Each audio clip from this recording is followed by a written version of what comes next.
도널드 트럼프가 이제 공개적으로 얼마 전까지만 해도 완전히 상상할 수 없다고 여겨졌을 일을 요구했다. 바로 캐나다 총리의 사임이다. 그리고 아니다.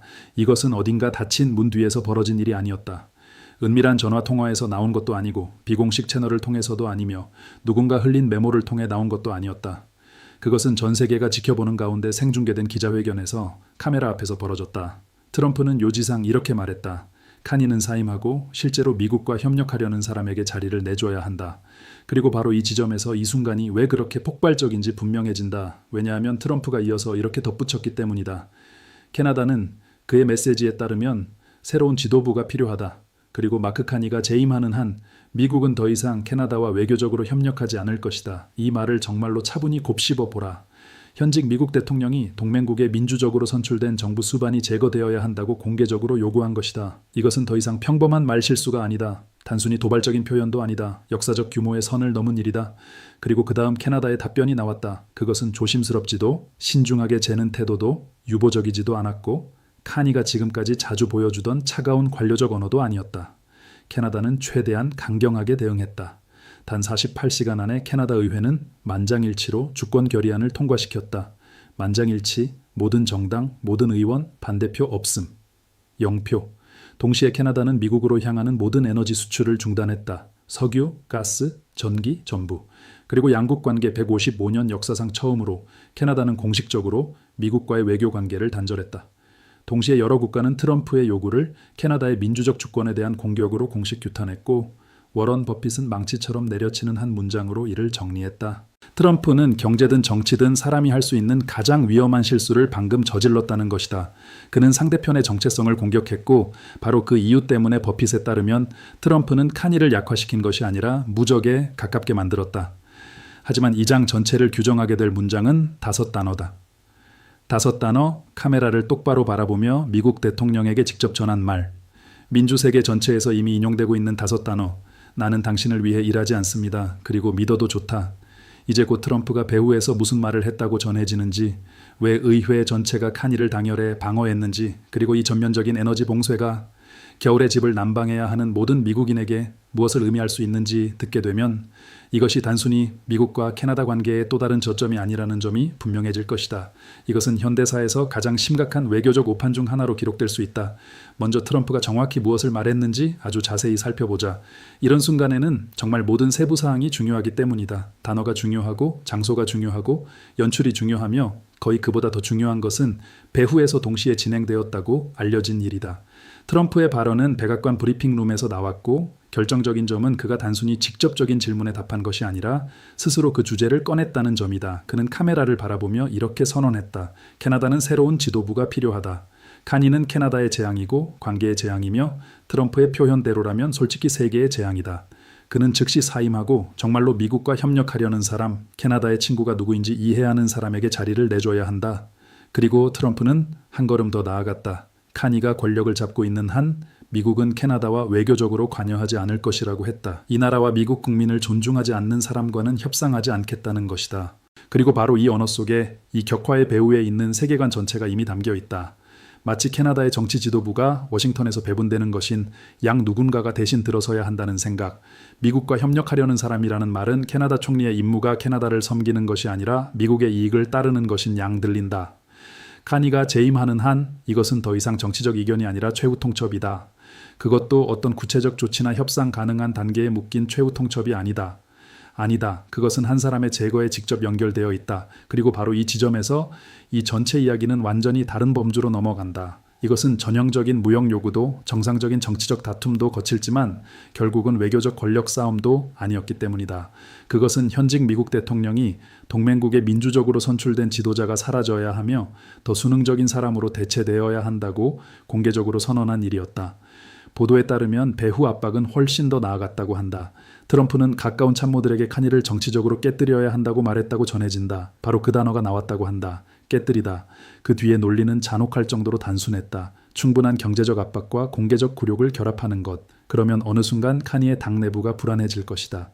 내부에서 술렁임이 생기고 지도부 도전이 나오며 결국 미국의 조건을 받아들일 준비가 된 새 총리가 등장한다는 계산이었다. 이것은 기업 사냥꾼의 논리다. 그것을 민주정부에 적용한 것이다.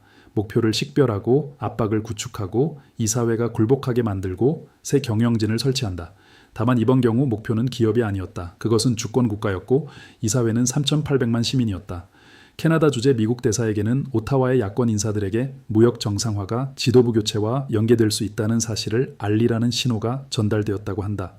오타와의 미국 로비스트들은 경제계 인사들에게 새로운 정치 지도부가 산업계가 절실히 필요로 하는 경제적 완화를 가져올 것이라고 시사했다고 한다. 즉 트럼프가 공개적으로 말한 것은 겉으로 보이는 빙산의 일각에 불과했던 것으로 보인다. 그 아래에서는 조직적인 캠페인이 진행되었다고 한다. 군사적인 것도 아니고 고전적 의미의 비밀 작전도 아니었다. 경제적 협박과 정치적 조작을 통한 것이었다. 목표는 불편한 정부 수반이 교체되도록 캐나다 민주주의를 내부에서 압박하는 것이었다. 트럼프는 또한 캐나다가 마땅히 받아야 할 지도부를 얻을 때까지 경제적 압박이 더 강화될 것이라고 암시했다. 이 표현 역시 믿기 어려울 정도다. 결국 그 뜻은 우리가 원하지 않는 정치인을 제거할 때까지 너희 나라를 처벌하겠다는 것과 다름없기 때문이다. 이것은 무역 정책이 아니다. 이것은 거친 협상도 아니다. 이것은 정치적 정권 교체를 위한 경제적 강제이며 그것 또한 민주주의가 다른 민주주의를 상대로 행사한 것이다. 그리고 이 모든 일은 카니가 18개월 동안 커져가던 대립 속에서 트럼프를 여러 차례 따돌린 것으로 보이는 뒤에 벌어졌다. 카니는 무역 협상을 막았고 그의 대응은 시장을 흔들었다. 그의 다변화 전략은 미국의 지렛대를 줄였다.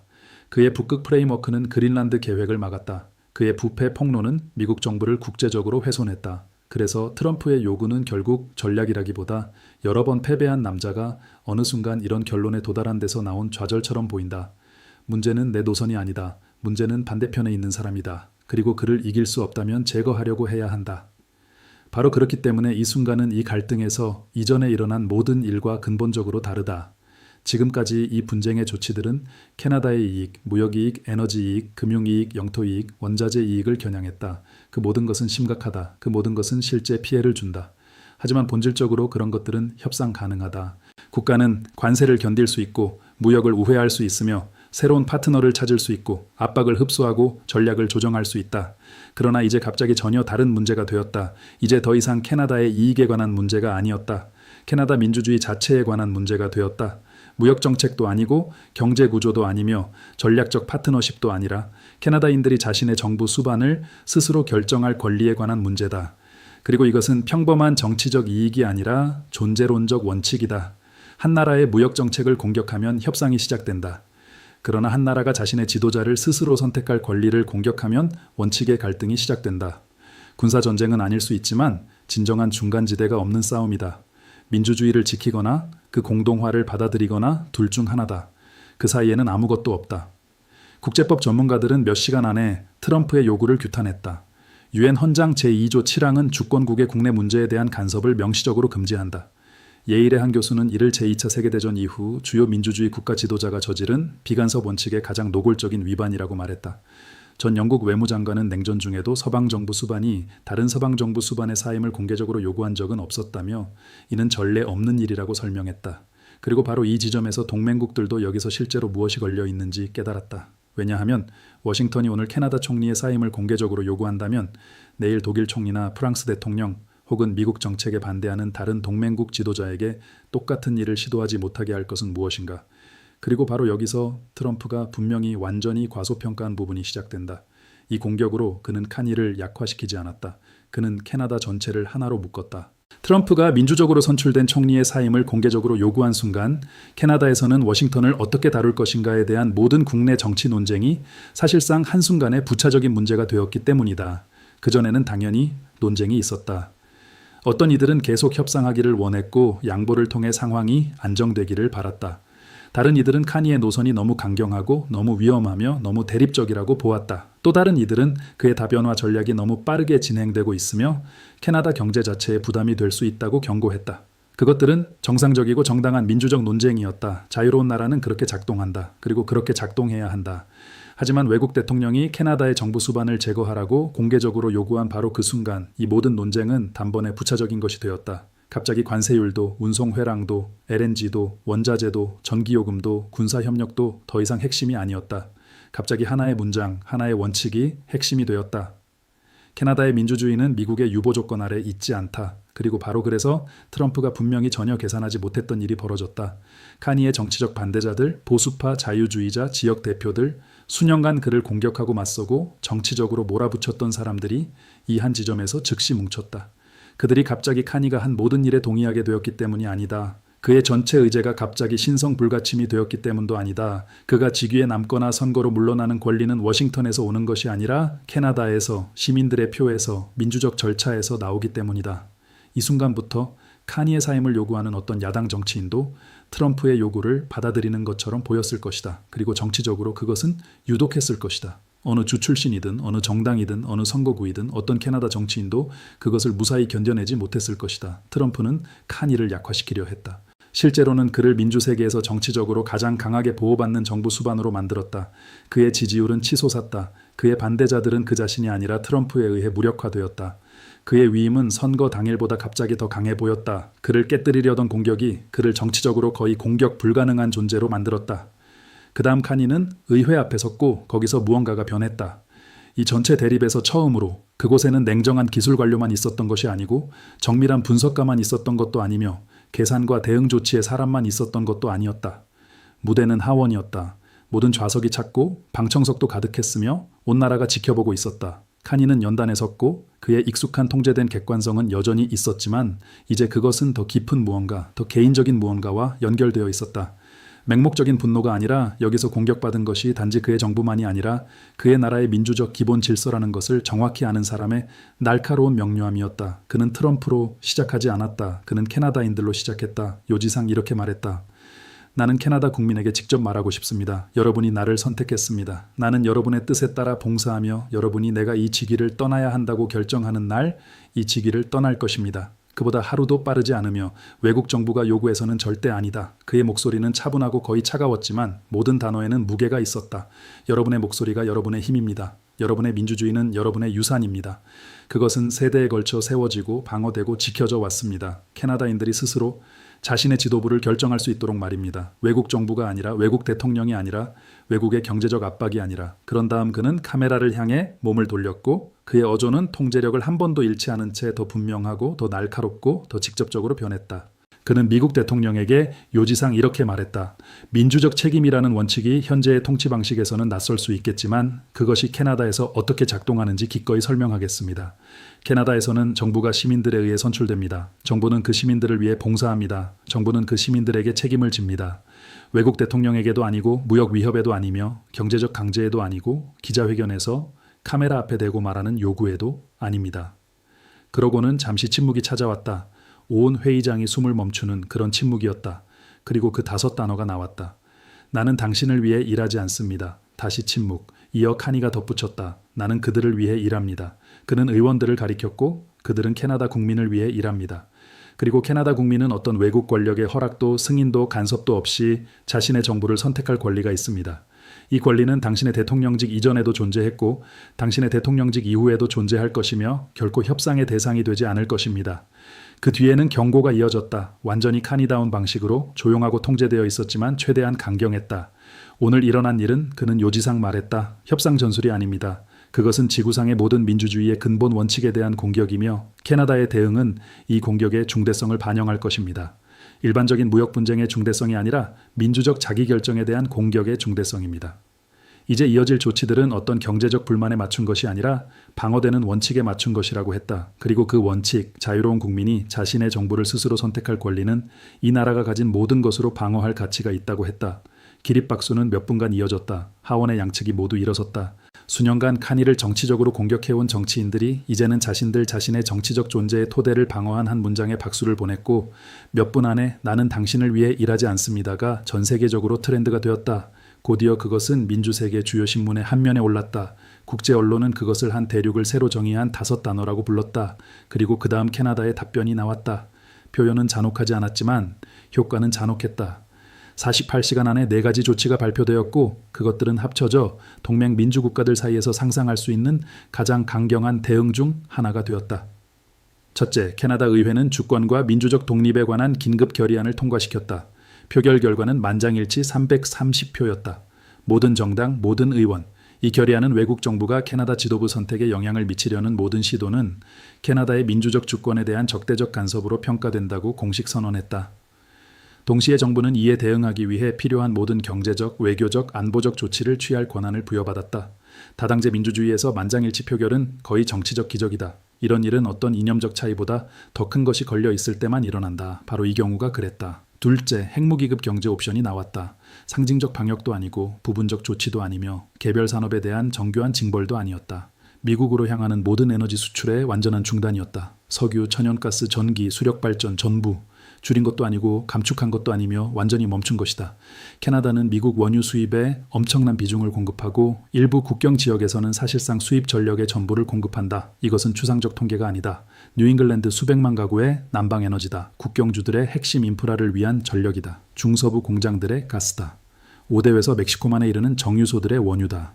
추가로 캐나다는 핵심 광물 수출도 동결했다. 히토류, 니켈, 코발트, 리튬, 칼륨. 바로 미국 방산업체, 전기차 제조사, 기술 기업들이 의존하는 원자재들이다.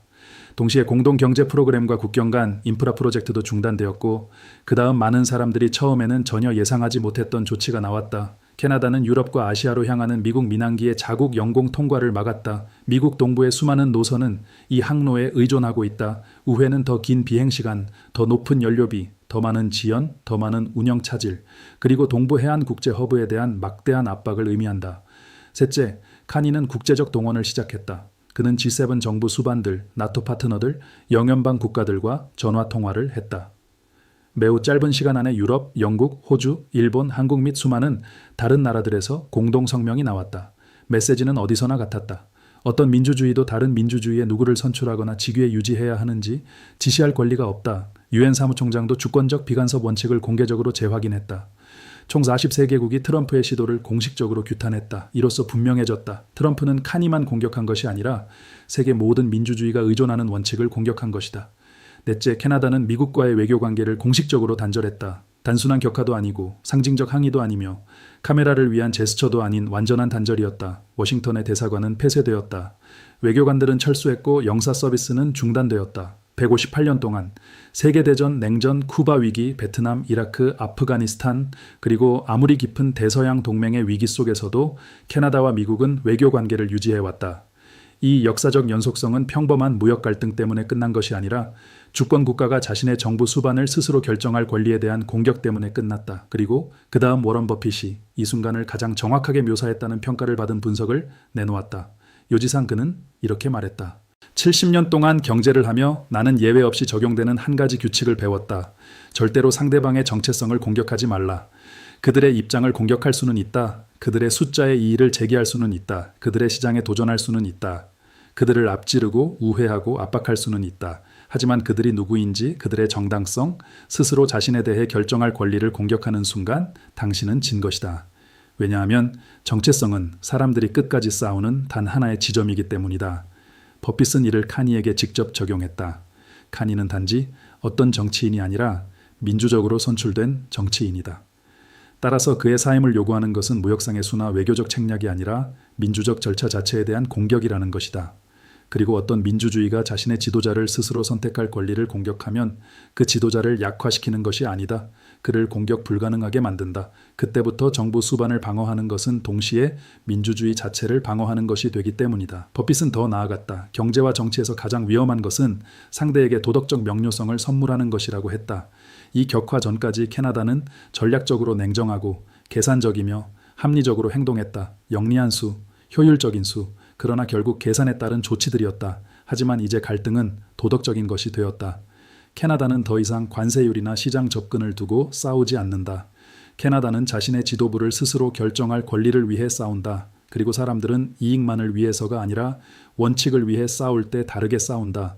더 큰 희생의지, 더 큰 당열, 더 큰 인내, 더 큰 강경함으로 싸운다. 무역 조건을 두고 싸우는 국가는 언젠가 양보할 수 있다. 민주적 주권을 두고 싸우는 국가는 그럴 수 없다. 자기 결정의 핵심이 공격당했는데 무엇을 협상할 수 있겠는가? 그 결과는 이후 모든 층위로 퍼져나갔고 그 속도는 많은 전문가들조차 놀라게 했다. 국경주들의 에너지 병목, 항공교통 차질, 막대한 경제비용, 외교적 혼란, 비자 문제, 제한된 영사 지원, 세계에서 가장 긴 비무장 국경을 따라 이어지는 안보 협력 문제, 심지어 파이프라인 체계에서의 협력도 압박을 받았다. 직업적, 가족적, 경제적 이유로 매일 국경을 넘거나 그 국경에 의존하는 수백만 명의 사람들이 얼마 전까지만 해도 거의 누구도 상상하지 못했을 정치적 불확실성 상태에 갑자기 놓였다. 그리고 미국 내부에서도 정치적 기반이 흔들리기 시작했다. 트럼프의 반대자들만 이 조치를 규탄한 것이 아니었다. 그의 당 내부에서도 균열이 드러났다. 국경주 출신 상원 의원들은 갑자기 왜 자기 지역 주민들이 이웃나라 민주주의에 대한 이념적 공격의 대가를 치러야 하는지 설명해야 했다. 경제단체들은 캐나다가 단순한 파트너가 아니라 여러 분야에서 미국 산업, 에너지, 공급망의 구조적 생명선이라고 경고했다. 캐나다를 무릎 꿇리려던 백악관은 스스로를 전략적 막다른 길로 몰아넣었다. 그리고 바로 지금 우리가 서 있는 곳이 여기다. 트럼프는 정부 수반을 제거하려 했다. 대신 그는 정치적으로 더 강한 인물을 만들어냈다. 그는 캐나다의 민주주의를 깨뜨리려 했다. 대신 그는 그것이 얼마나 회복력 있는지 증명했다. 그는 미국의 힘이 민주적 주권을 짓밟을 수 있다는 것을 세계에 보여주려 했다. 대신 그는 바로 이 지점이 미국의 힘조차 실패하는 경계선임을 보여주었다. 그래서 큰 질문은 이제 더 이상 미국이 캐나다 에너지 없이 겨울을 정치적, 경제적으로 무사히 넘길 수 있는가에 그치지 않는다. 진짜 질문은 훨씬 더 크다. 세계에서 가장 강력한 국가가 불편해졌다는 이유만으로 민주적으로 선출된 지도자의 제거를 요구할 권리가 있다고 믿는다면 지구상의 모든 민주주의에 그것은 무엇을 의미하는가? 앞으로 모든 동맹국의 선거에 그것은 무엇을 의미하는가? 시민들이 스스로 자신의 지도부를 결정한다는 기본 개념에 그것은 무엇을 의미하는가? 트럼프는 누가 힘을 가지고 있는지 보여주려 했다. 대신 그는 정당성이 압박보다 강하고 동의가 협박보다 강하며 민주적 주권은 협상 대상이 아니라는 것을 세계에 보여주었다. 그리고 그는 두 사람이 오래전에 정치 무대에서 사라진 뒤에도 아마 계속 인용될 말을 마크에게 선물했다. 모든 민주주의의 모든 시민이 즉시 이해한 5단어. 나는 당신을 위해 일하지 않습니다. 이 위기가 앞으로 어떻게 전개될지, 이것이 유럽과 에너지 가격 그리고 서방 전체의 권력 구조에 어떤 결과를 가져올 수 있을지 알고 싶다면 지금 채널을 구독하고 알림종을 활성화하고 아래 댓글에 여러분의 의견을 적어달라. 여러분은 여기서 되돌릴 수 없는 레드라인이 넘었다고 생각하는가? 아니면 결국 모든 것이 다시 거래로 귀결될 것이라고 보는가? 꼭 적어달라. 이 영상은 지정학적 시나리오에 대한 분류, 분석 및 논평적 정리를 위한 것이다. 신중한 조사와 언론적 정리에도 불구하고 개별 정보는 새로운 전개, 서로 다른 출처 상황 또는 이후의 해명으로 인해 달라질 수 있다. 시청자들은 따라서 발언을 항상 최신 보도, 공식 성명, 기타 신뢰할 수 있는 출처의 맥락에서 평가해야 한다. 이 콘텐츠의 목적은 정치적 분석과 토론이지 허위 정보나 오해를 불러일으키는 내용을 의도적으로 퍼뜨리는 것이 아니다. 오해를 불러일으키는 내용,